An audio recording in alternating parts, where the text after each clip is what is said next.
नमस्कार, आवाज इंडिया में आप सभी का स्वागत है। मैं हूं सीमा। महाराष्ट्र के बजट अधिवेशन में विपक्ष ने फिर से राज्य सरकार पर जनता को गुमराह करने का आरोप लगाते हुए सदन की सीढ़ियों पर आंदोलन किया। इस बजट में राज्य सरकार ने लाडली बहन योजना समेत किसानों को दिए गए वायदों को पूरा नहीं किया है। इस तरह के आरोप लगाते हुए विपक्ष ने सत्ता में बैठी महायुति पर सवाल उठाए। इस पर शरद पवार, राष्ट्रवादी के विधायक रोहित पवार से बातचीत की हमारी संवाददाता ज्योत्सना गंगने ने। राष्ट्रवादी के विधायक रोहित पवार इस वक्त हमारे साथ है। सर, कुश्ती की स्पर्धा आप ले रहे हैं, कैसा रहेगा? क्योंकि महाराष्ट्र केसरी जो स्पर्धा हुई थी उसमें बड़ा विवाद खड़ा हुआ था। देखो, महाराष्ट्र कुश्तीगर परिषद ये लास्ट 70 साल से महाराष्ट्र केसरी कंपटीशन जो पहलवानों की होती है, कुश्ती की होती है, वो महाराष्ट्र में लेते आए। आज तक 65 महाराष्ट्र केसरी इस संगठन के माध्यम से वहां पे हुए। अभी 66 महाराष्ट्र केसरी है कर्जत तालुका में वहां पे हो रही है। अभी हम सबका कहना है कि कुछ भी करो लेकिन संगठना एक चाहिए। लेकिन 2 साल पहले एक अलग संगठना वहां पे निकाली गई थी, वहां पे थोड़ी सी राजनीति हो गई, इसके कारण थोड़ा सा कंफ्यूजन है। लेकिन जो मदर बॉडी जिसको कहा जाता है वो महाराष्ट्र केसरी का जो लेते आई है वो है परिषद। तो अभी परिषद के माध्यम से कर्जत में ये स्पर्धा हो रही है, वहां पे रिस्पांस भी लोगों का बहुत अच्छी तरीके से हमको आ रहा है।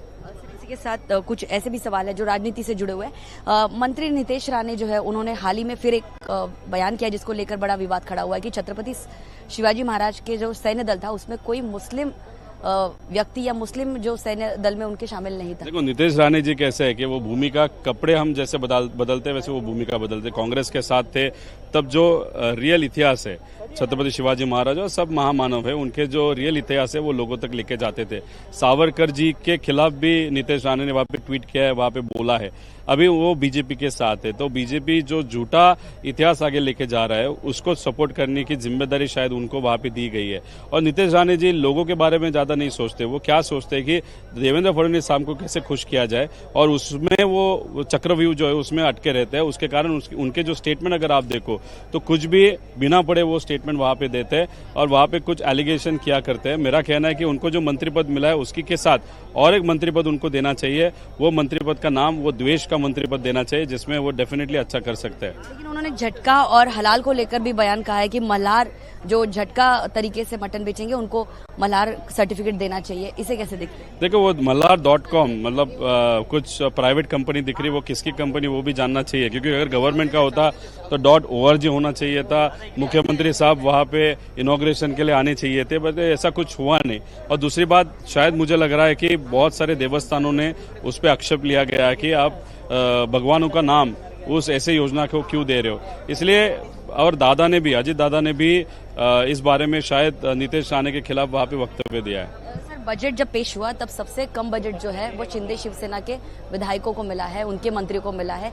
क्या भेदभाव किया जा रहा है बार बार शिंदे शिवसेना के? वहाँ पे बीजेपी एक संदेश दे रही है, खास करके देवेंद्र फडणवीस साहब शिंदे साहब के एमएलएस को, मंत्री को, कि मैं बजट कम कर सकता हूँ, मैंने बजट वहाँ पे कम किया है। और अगर आपके कॉन्स्टिट्यूंसी में कुछ भी काम करना हो तो आपके नेता के पास मत जाओ, मेरे पास आओ, नहीं तो आपको भी फंड नहीं मिलेगा। ऐसा कुछ संदेश ये यहाँ पे देवेंद्र फडणवीस साहब ने वहाँ पे दिया, ऐसे हम सब कह सकते हैं। इस बजट में लाडली बहनों को तो ज्यादा रकम जो राशि बताई गई थी वो नहीं दी गई, साथ ही साथ किसानों को वही कर्ज माफी का जो वायदा किया था वो नहीं दिया। आज आप लोगों ने आंदोलन किया, किसानों को लेकर आपने हमेशा मुखर रहे, इस पर क्या कहना चाहेंगे? देखो, किसानों के बारे में अगर बात की तो किसानों के लिए कुछ भी सरकार ने वहाँ पे दिया नहीं।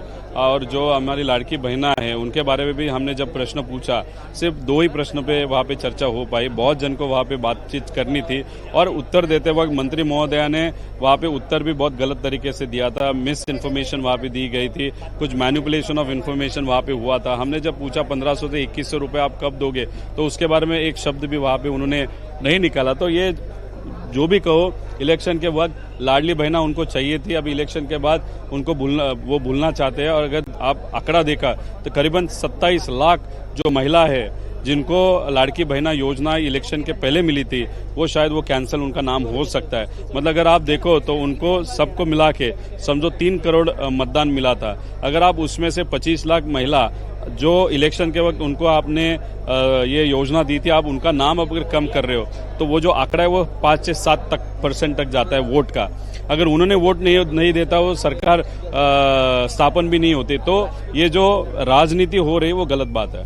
आखिरी सवाल, बीड़ जिले में क्राइम जो है वो बढ़ता जा रहा है। आज खुद जो है विधानसभा में इस बात को सत्ता पक्ष ने एक्सेप्ट किया है, कबूल किया है। हम पहले से बात कर रहे हैं, वही तो बात कर रहे हैं कि जो असलियत है, क्राइम बढ़ते जा रहा है, महाराष्ट्र में बढ़ते जा रहा है, लेकिन सरकार उसके बारे में कुछ नहीं करना चाहती। अभी उन्होंने एक्सेप्ट करने के बाद भी जो उत्तर दिया वो बहुत सेटिस्फैक्ट्री नहीं था। अगर उत्तर देते वक्त आप थोड़ा सा बोलना चाहिए कि क्या करने वाले हो।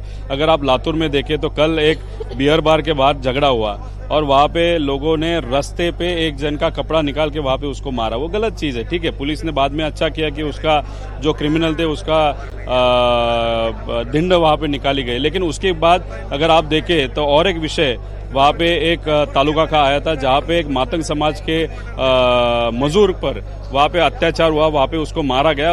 अनफॉर्चुनेटली वहां पे उसका मृत्यु हुआ। वही इन्फॉर्मेशन हम अभी अधिवेशन में देने वाले हैं। हम पत्रकारों को भी वो इन्फॉर्मेशन हम देंगे। तो हमारे साथ थे राष्ट्रवादी शरद पवार दल के वरिष्ठ नेता रोहित पवार, जिन्होंने साफ तौर पर कहा है कि सिर्फ ना कि बीड़ जिले में, ना कि सिर्फ लातूर जिले में, महाराष्ट्र में अलग अलग जिलों में जो है लगातार क्राइम जो है वो बढ़ता जा रहा है और इसको लेकर अब जल्द ही विपक्ष जो है वो सत्ता पक्ष से सवाल पूछेगा और महाराष्ट्र की जनता को सुरक्षा देने की भी मांग करेगा। वीडियो जर्नलिस्ट संतोष के साथ ज्योत्सना गंगने, आवाज इंडिया, मुंबई।